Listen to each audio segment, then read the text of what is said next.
Hi guys, it's me, Sarah. That seems so cheesy, but we'll figure something out one day.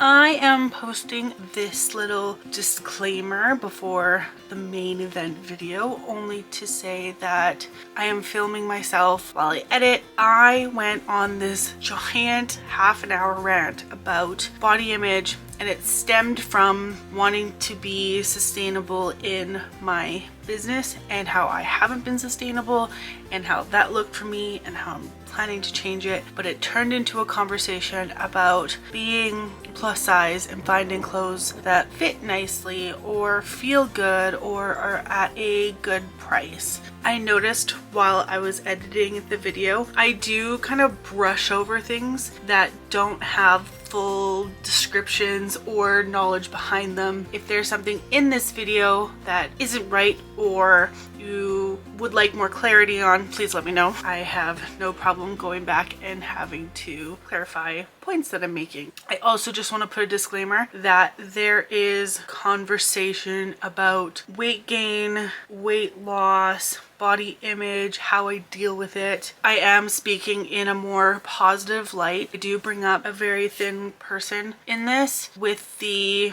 empathy and understanding of being on the opposite spectrum of that person. I don't know how you feel, but there is a trigger warning. Enjoy my random mumbling, my no makeup, and my glasses, because they're wild. I don't want to support big corporations anymore. I really want to support small businesses. And sometimes I'll have to go into the other ones. It's not my ideal way of doing things anymore. I want to try and be more sustainable with things. I'm not the most sustainable person. I do shop fast fashion. I don't like plus size stores because a lot of the materials they use are too thick.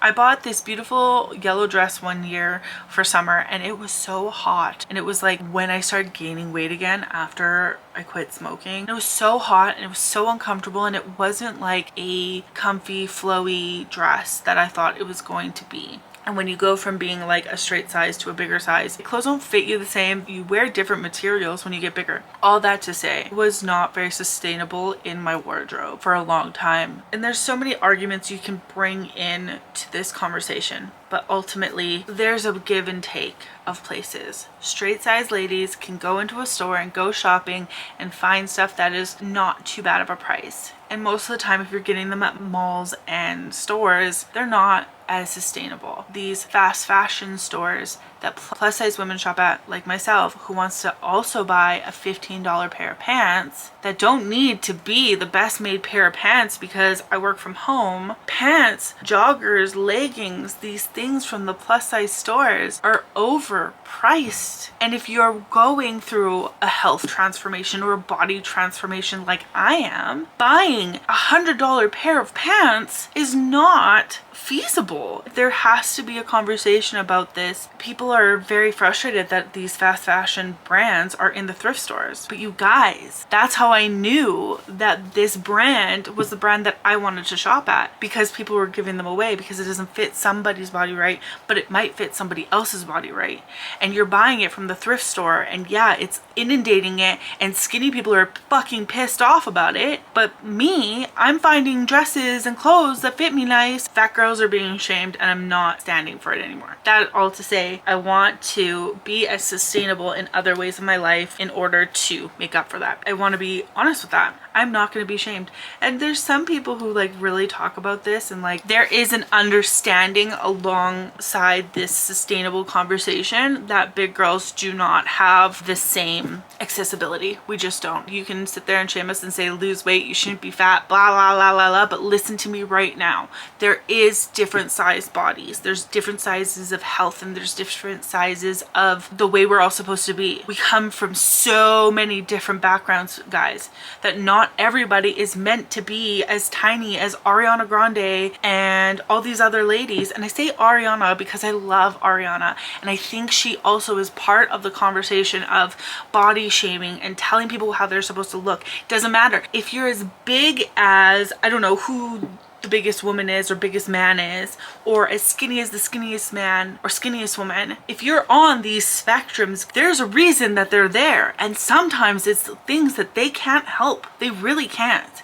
There's the education, there's the literal physiological ways that we all work. I last year was about the same weight I am this year, but I was not as healthy as I am. I have really bettered all types of my health. Do I look different? Not really. I'm still heavier. My A1C, which is a blood sugar thing, is so much better than it was a year ago because I worked on it. My mental health is so much better than it was a year ago because I worked on it. These are little underlying things. And if you don't know what an A1C is, that means you probably don't know what blood sugar is.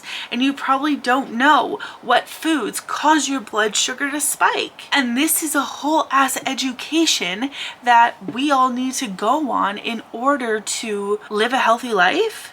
But these people who are fit and that's all they focus on and all they're obsessed with, like I have a friend who he very much is very black and white, but he has not been chubby a day in his life, and he doesn't have all these things in life that he has to deal with, and so it's easy for him. And these men, they go around and they talk about how it's this simple. It is that simple if we're all living the same life that you're living. Welcome to the Sarah Tangent. I was always skinny. I was skinny till I was probably about 18 or 19 years old, and then I started driving. I realized I could drive to my favorite food places, and I started gaining weight. I was so highly aware that I was chubby, and at that time I was going from a teenager to a woman, and I shamed myself, and I couldn't fit into clothes, and I couldn't go to straight size stores. And then I went to the plus size stores, and I wasn't there yet. I wasn't at that capacity to go to a plus size store, and I wasn't at the capacity to go to the stores that I was used to going to. And so I was sat with this shame and this knowledge that I was bigger, and it was just something in my head. And then I got pregnant. And I got really big. It wasn't plus size that I was having to shop at, it was maternity clothes. And this goes into a full circle moment for me, because after I had my son, I was the biggest I ever was, and nothing fit me. And I was single, hormones were crazy, I was so emotional, I didn't know what to do. And that's where like the internet comes in, and learning to love my body and following the body positivity movement. That was really important to me at that time in life, and people want to shit on it. It's important that we talk about these things. I found different websites that I could shop at, different stores. I was able to wear things that were popular. Peplum was huge, never got into Peplum. I kind of floated, and I loved the plus size community. I loved the plus size clothing. In 5 or 6 years, I had gained probably 60 to 80 pounds. So from being a teenager, 18, 19 as a teenager, that's when I started gaining weight. 19 to 22, I probably gained 60, 70 pounds. So 20 pounds I went up and down from 22 until 29. That's fine. 20 pounds, I was healthy. I had no pain, like I was good. Then 29 hit, and I got on my game, and I looked so good, and I felt so good, but I was also 10 years older, and I felt good. It was amazing. Clothes were fitting me. I was shopping at Straits, but I was thrifting at this time, so I was thrifting. It was easy, it was good. And then all the world fell apart. I was still slim through 2020. Most of 2021 I kept it off, I was good, but my mental health was in such a terrible state. My world around me was just, it was like that dog sitting in a fire saying this is fine. I had a friend at the time, they went through an incredibly life-changing thing, and it opened my eyes to how precious life was. And I was smoking cigarettes, I was smoking a pack a day, I was drinking every weekend to binging behavior, I was smoking weed every day, and I was coughing and I was peeing myself, and it was a very dangerous situation. She was going through her medical stuff, and she was sleeping at my house. She looked at me one day and she goes, I need you to figure out this smoking situation. I was like, what?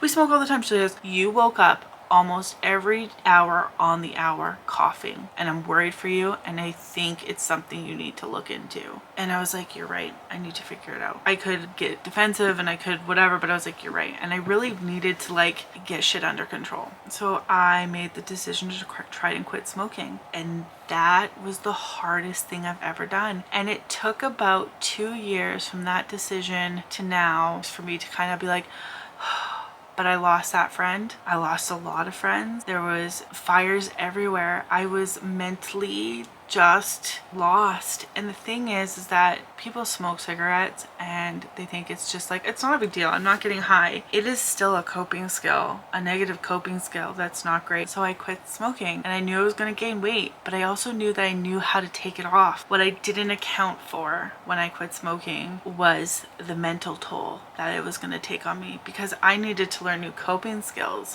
which means I needed to look inwardly on how I dealt with things, which means I needed to learn that I didn't have boundaries set in place for others or myself. You quit smoking, you quit something that you do all the time to cope with life, and you're not trying to drink because you know that's bad, and you're trying to do everything more up and up. And I gained weight. I gained 60 pounds, but I gained like 30 or 40 pounds within the first month. I just gained weight, and I knew I was going to, and I knew it was going to be a part of this process of growing up and getting better and managing my health. I couldn't afford to buy these clothes that are so expensive because my body was bigger, but I didn't want to stay that big. I didn't want to invest in these clothes in order to have to give them away or sell them. And I knew that I wanted to feel good and look good, and I love baggy clothes. I love a baggy sweater, I love baggy pants that can go with you whichever way. So I wasn't gonna go to the big stores and buy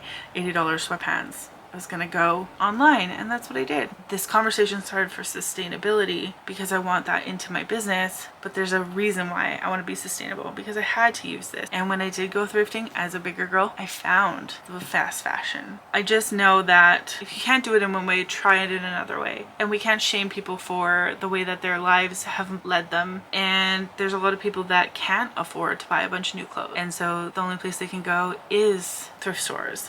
There's a lot of girls that can't afford to buy from these fast fashion brands because they can't afford to send them back if they don't fit properly or whatever. Maybe they go to the thrift store and they find the fast fashion brand and they try it on and it fits them. We need to be less judgy about why people buy certain things. To finish up like my weight journey, I started going to the gym a few years ago. And I learned what it was like to like move my body and build muscle and be in a routine to move my body. And I was eating the same, but I was changing the way my body felt, and that was so good. And I fell off the rocker because my son got sick and diagnosed with type 1 diabetes. Going and taking that time to do something else, it was not really feasible in my brain. Moving your body affects your blood sugar. If you don't know anything about that, like if you know diabetic type 1 or type 2, they're not the same at all. They have an insulin thing, but that's about it. And the way that you like lower blood sugar is about the same thing. And like the way blood sugar works is the same explanation for type 1 and type 2, but the way that you handle them is differently. Type 2, people can do it with lifestyle changes, things like Mounjaro. Some need to take insulin, and then there's type 1. They are insulin dependent. They don't have a choice unless they can go and get like an islet cell transplant, and that's still new. Type 1s, they need insulin, but the same behavioral things are the same for type 2. So going for big long walks was something we had to re-navigate, him and I. Sugar is a medical device for him. Like if his blood sugar is low, he needs sugar. With my history of food, I love sugar. He needed a low snack, mommy needed a low snack. His blood sugar was out of whack but getting under control, but my blood sugar in the meantime was ridiculous. I was having really bad thirst and I wasn't paying attention to that. I was like, I'm not type 1. I don't need to worry about my blood sugar. It's fine. I found myself getting used to dealing with a type 1. You're dealing with a teenager, dealing with a chronic illness that he needs to deal with, and a mom that's trying to figure it out. I was like, okay, we're good. I'm feeling okay, but why do I feel like shit? Why does my brain feel so bad? I went to the chiropractor, learned I was out of alignment, got that under control. Then I went to the doctor to get blood work and my heart checked. My A1C was at the lowest end of pre-diabetes. that's when I started like putting the two together of fasting blood sugar. I would check my fasting blood sugar and it was like 6, and that's high. Like if you haven't eaten for 12 hours and your blood sugar is 6, your blood sugar is high. That's high. We should be under 5.8. That's if you're non-diabetic. I put myself into the pre-diabetic area. My doctor didn't say that, but I knew that I had to do something. I also went to like a psychiatrist to make sure that was all good. And anyway, I leveled things out. I started going for walks. I needed to go for a walk every single day. It was just how I coped, how I was like transitioning this new part of my life. It didn't change my diet at all, but I started going all the time. Nothing changed. I was still so chubby, but I felt good. I was sweating, I was moving my body, and it was so good. Nothing changed. I don't think my weight changed at all. I never owned a scale. I didn't have a scale. I didn't believe in it. Then I made the decision to go back to the gym. And that was in, I think, end of November of last year. I decided, I was like, I'm gonna go back. I love the feeling of being strong and moving my body. I then decided to weigh myself, and I was actively losing a pound a week for about 10 weeks. Got really sick, stopped going for a month, went back, and I had kept it off for the most part, but I haven't lost any more weight since. Things are fitting differently, but the body recomposition is unbelievable. I'm now actively trying to lose weight in the sense of I need to like get my food under control. I was really down on myself about the fact that I hadn't lost any weight yet, and I was like, how am I gonna make myself feel better? Definitely the clothes fitting differently is something better. Feeling stronger, moving in different ways that are amazing. I've hurt my butt somehow. I don't know if it's working out or sitting or whatever, but I can still actively move my body, and I was like, how can I figure this out? So I did my fasting blood sugar, and it is 4.9. That is perfect blood sugar. That is the way that it needs to be. Fasting was not eating for like 12 hours. Your blood sugar should be kind of low because you haven't fed your body. Health wise, I am doing so much better than I was a year ago. But it's been a journey, and it's been hard, and it's been difficult, and I'm just really glad that I got there. And I learned certain things about myself. Thanks for coming to my Sarah Talk.